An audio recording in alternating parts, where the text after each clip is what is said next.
সবাই পড়ুন বালাগাল উলা বিকামালিহি কাশাফাত দুজা বিজামালিহি হাসনাত জামিউ খিসালিহি সাল্লু रह गया रस्म आदम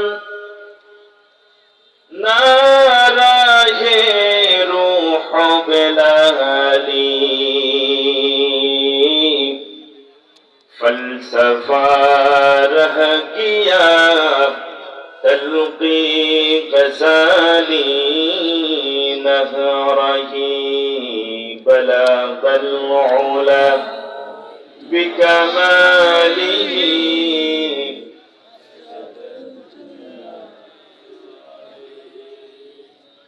حسنت جميع خصاله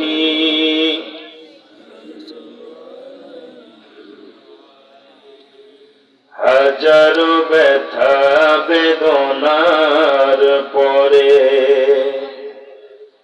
ফিরে আসনি তুমি আপন ঘরে দিনের আলো তুমি ছড়িয়ে দিতে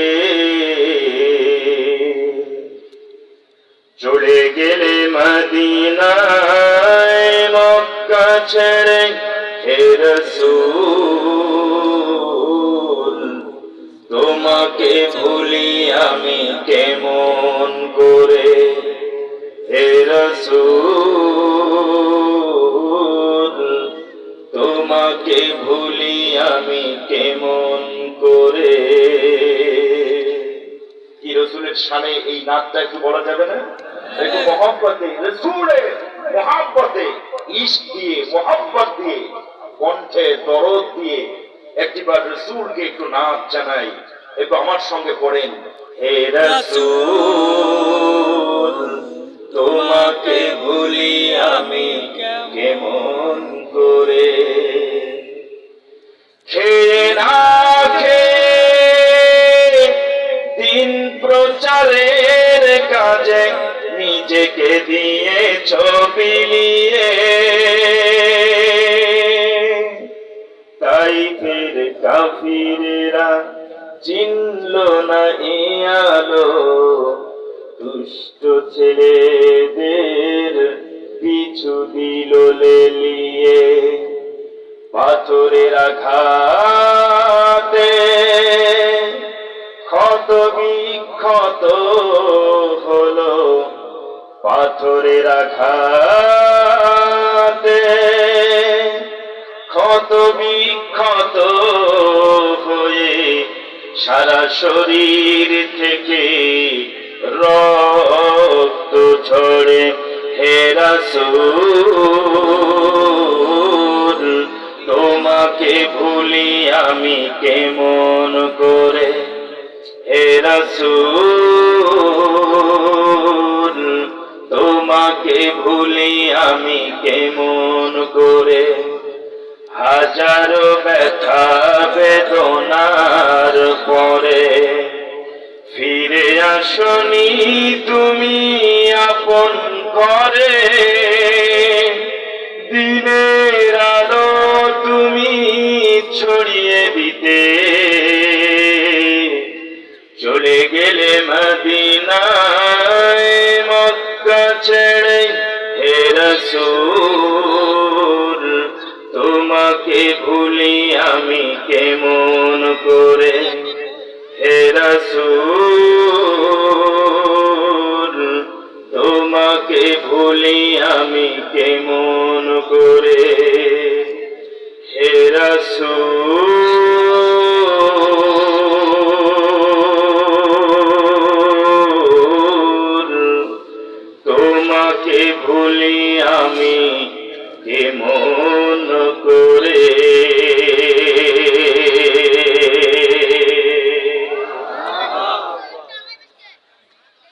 রংপুর জেলার ঐতিহ্যবাহী উপজেলা মিঠাপুকুর ভাঙ্গি পূর্বপাড়া জামে মসজিদ ও দক্ষিণ পাড়া হিজবুল্লাহ জামে মসজিদের যুব সমাজের উদ্যোগে আয়োজিত 2 দিন ব্যাপী ঐতিহাসিক তাফসীরুল কোরআন মাহফিল 2024।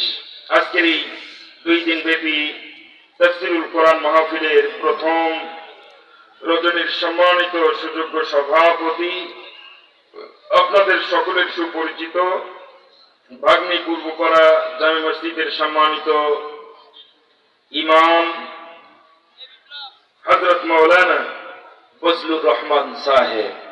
আল্লাহ পাক যে মানুষটিকে কোরআন আল কারীমের মাহফিলের সভাপতির আসন অলংকৃত করবার তৌফিক দিয়েছেন, আল্লাহ পাক তাকে দ্বীনের জন্য কোরআনের জন্য কবুল করুন। আমরা সকলে বলি আল্লাহুম্মা আমিন। আজকের এই মাহফিলের সম্মানিত প্রধান অতিথি আপনাদের সকলের সুপরিচিত সাবেক উপজেলা চেয়ারম্যান ও আমির বাংলাদেশ জামায়াতে ইসলামী রংপুর জেলা জননেতা, মজলুম জননেতা অধ্যাপক গোলাম রব্বানী সাহেব। আল্লাহ পাক তাকেও দীর্ঘ হায়াত এবং সুস্বাস্থ্য দান করুন। আমরা সকলে পড়ি আল্লাহুম্মা আমিন। বিশেষ অতিথি হিসেবে যিনি বিশেষ অতিথি বৃন্দ বিশেষ করে আলোচনা রেখে ধন্য করেছেন হযরত মাওলানা আব্দুল্লাহ আল মামুন। বিশেষ করে আলোচনা রাখবেন যিনি সুদূর ঢাকা থেকে আগত, গোটা বাংলাদেশের তরুণ প্রজন্মের আইডল, বিশিষ্ট আলিম দ্বীন, আন্তর্জাতিক খ্যাতি সম্পূর্ণ মুফাসসিরে কোরআন হযরত মাওলানা মুস্তাফা মাহবুবুল আলম হাফিজাহুল্লাহ। আল্লাহ পাক রব্বুল আলামিন তাকে দীর্ঘ হায়াত এবং সুস্বাস্থ্য দান করুন। আমরা সকলে পড়ি আল্লাহুম্মা আমিন। মঞ্চে উপবিষ্ট জাতির বিবেক হাজারাত উলামায়ে কেরাম, আমার সামনে বসা দ্বীন প্রিয় কোরআন প্রেমিক তাওহীদের পতাকাবাহী তাওহীদের ঝান্ডাবাহী দ্বীন প্রেমিক আমার ইসলাম প্রেমিক প্রিয় ভাইরা, পর্দার অন্তরালে অবস্থানরত আমার শ্রদ্ধেয় মা এবং বোনেরা, সর্বপ্রথম শুকরিয়া জানাচ্ছি সেই মহান রব্বুল ইজ্জত ওয়াল জালালের দরবারে যে রব্বে করিম অত্যন্ত মেহেরবানি করে 2 দিন ব্যাপী ঐতিহাসিক তাফসীরুল কোরআন মাহফিলের প্রথম রজনীতে আপনাদেরকে আমাকে কোরআন আল কারীম থেকে কিছু কথা বলবার শুনবার জন্য তৌফিক এনায়েত করেছেন। সেই মহান মনিবের দরবারে কালিমাতুশ শুকর গুজার হচ্ছি। সকলেই জবান ছেড়ে উচ্চ আওয়াজে বলে উঠছি আলহামদুলিল্লাহ। আর একটু জোরে বলে আলহামদুলিল্লাহ। এতগুলি হাজার হাজার মানুষ আলহামদুলিল্লাহর আওয়াজ এত ছোট হলে চলবে? আল্লাহ রাসূল বলেছেন কোন বান্দা বান্দি যদি মন থেকে দিল থেকে একটি বার আলহামদুলিল্লাহ বলতে পারেন, রাসূল বলেছেন তামলাউল মিজান, আল্লাহ পাক রব্বুল আলামিন নেকি দিয়ে সওয়াব দিয়ে মিজানের পাল্লা ভরপুর করে দেবেন। সুবহানাল্লাহ সুবহানাল্লাহ। যিনি কোরআন শোনার ব্যবস্থা করে দিয়েছেন তিনি কে? একটু জোরে বলতে হবে, তিনি কে? আল্লাহ। তিনি আমাদেরকে সুন্দর পরিবেশ দান করেছেন, তিনি কে? আল্লাহ। এই সামিয়ানার নিচে এসে কোরআন বলবার সুযোগ দিয়েছেন কে? আল্লাহ। যিনি কণ্ঠ এখনো চালু রেখেছেন তিনি কে? আল্লাহ। যিনি আমাদের এই জবানকে বন্ধ করে দিতে পারেন তিনি কে? আল্লাহ। ওই জবানের হক আদায় করার দরকার আছে না নাই? আছে। আরো জোরে বলেন আছে না নাই? আছে। আস্তে না জোরে? জোরে। আরো জোরে বলেন আস্তে না জোরে? জোরে। গলার সবটুকু আওয়াজ উজাড় করে মুহাব্বতে আর একবার বলি আলহামদুলিল্লাহ। আলহামদুলিল্লাহ। আরো জোরে বলি আলহামদুলিল্লাহ। আলহামদুলিল্লাহ। রব্বানা লাকাল হামদ। রব্বানা লাকাল হামদ। হামদান কাসীরান। হামদান কাসীরান। তাইয়িবান। তাইয়িবান। মুবারাকান ফীহি। দরুদ ও সালাম পেশ করছি সাইয়্যিদুল কাউনাইন ওয়াস সাকালাইন, যিনি মক্কার মতি মদিনার জ্যোতি, দু জাহানের সাথী নবী মুহাম্মদ রাসূলুল্লাহ সাল্লাল্লাহু আলাইহি ওয়াসাল্লাম। সম্মানিত হাজিরিন, এতক্ষণ আল্লাহর প্রতি শুকর হলো, বিশ্ব নবীজির প্রতি দরুদ সালাম প্রেরণ হলো। ভূমিকাটা একটু বেশি নিলাম এ কারণে, মাঠ গোছায় দ্বিতীয় আলোচক, তাই না? মাঠটা একটু গোছাতে গেলে মাঠ গুছাই দিতে হবে, আর প্রধান বক্তা এসে কি ফাইনালিটি টানবে, কথা কম ঠিক কিনা? এজন্য একটু ভূমিকাটা একটু জোরে সরে, একটু মহাব্বতে, একটু আমেজ দিয়ে ভূমিকাটা হলো। ওয়াজ যাই হোক, ভূমিকাটা হয়েছে নাকি বলেন?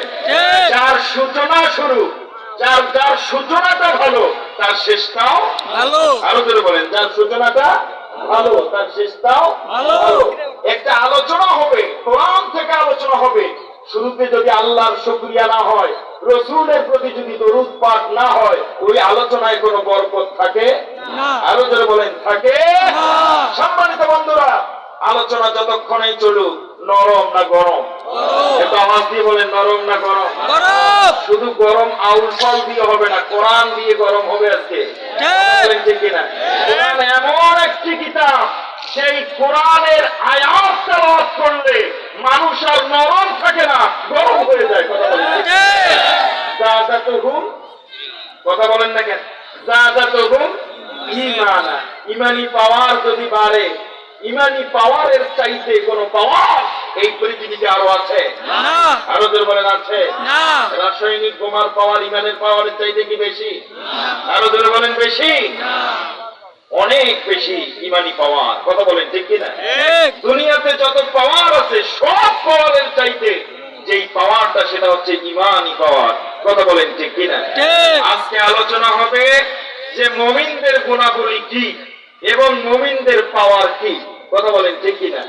যেহেতু গ্রামের মানুষ, গ্রাম্য ভাষায় একটা সাবজেক্ট দিয়ে দিলাম, এই সাবজেক্টের উপরে আলোচনা হবে ইনশাআল্লাহ। একটু দোয়া করুন, আল্লাহ পাক রব্বুল আলামিন যেন তার কোরআন আল কারীম থেকে আমি এই নগণ্য ছোট্ট গোলামটাকে এই কোরআন যে আয়াতে কারিমা তেলাওয়াত করেছি, এই সাবজেক্টের উপর, বিষয়ের উপর কিছুক্ষণ কথা বলার তৌফিক দেন। ওয়া মা তাওফিকি ইল্লা বিল্লাহ।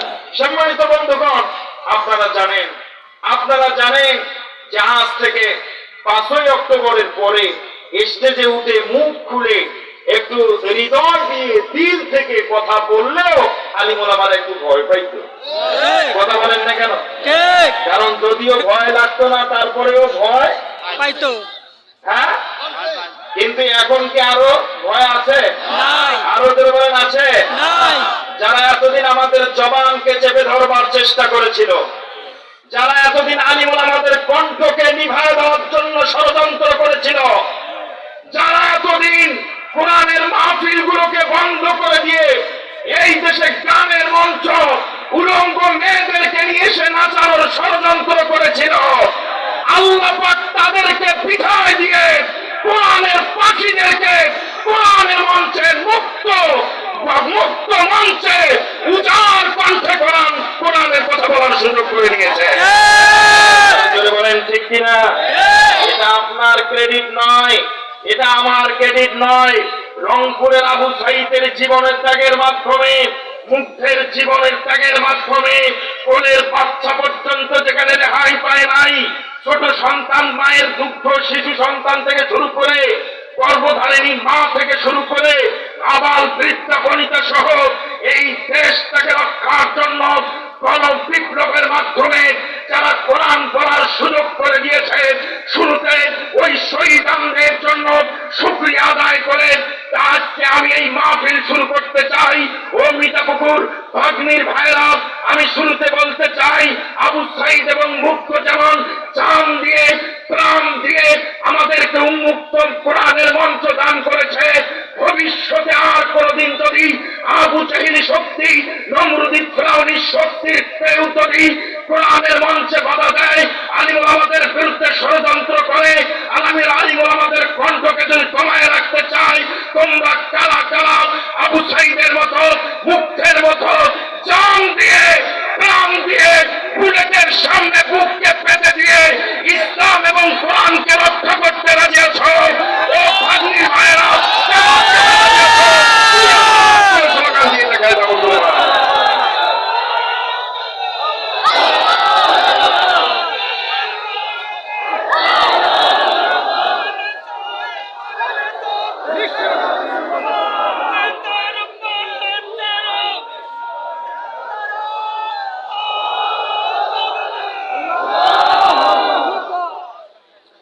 সম্মানিত ভাইয়েরা আমার, যে যেখানে জায়গা পাবেন একটু মেহেরবানি করে বসে যাবেন। কারণটা হলো আমার সময় খুবই সংকীর্ণ। এই সংকীর্ণ সময়ে আপনাদেরকে আমি আমার সাবজেক্টের উপরে কিছু কথা আপনাদেরকে উপহার দিতে চাই। কেউ ডিস্টার্ব করবেন না। আল্লাহ রাব্বুল আলামিন এই পৃথিবীতে অসংখ্য মাখলুকাত তৈরি করলেন, বাঘ তৈরি করলেন, ভাল্লুক তৈরি করলেন। মানুষের বডির চাইতে দ্বিগুণ বডি দিয়ে আমার আল্লাহ রাব্বুল আলামিন জঙ্গলের ভিতরে বিশাল দেহী হাতি তৈরি করলেন।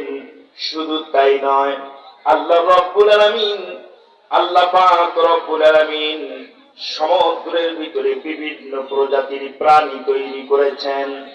অসংখ্য প্রাণীর মধ্যে নীল তিমি একটা প্রাণী, যেই প্রাণীটি এত বড়, 10টা নয়, 20টা নয়, 50টা নয়, 100 মানুষকে যদি একত্রিত করা হয়, একটা নীল তিমি 100 মানুষের বডির চাইতেও বড় হয়ে যায়। আল্লাহ পাক রব্বুল আলামিন এই গোটা সৃষ্টি জগতে কোন মাখলুকাতকে শ্রেষ্ঠত্ব দান করলেন না। আল্লাহ রব্বুল আলামিন 2টি পা, 2টি কর্ণ, 2টি চক্ষু, 2টি হাত বিশিষ্ট ছোট্ট এই প্রাণীটাকে, এই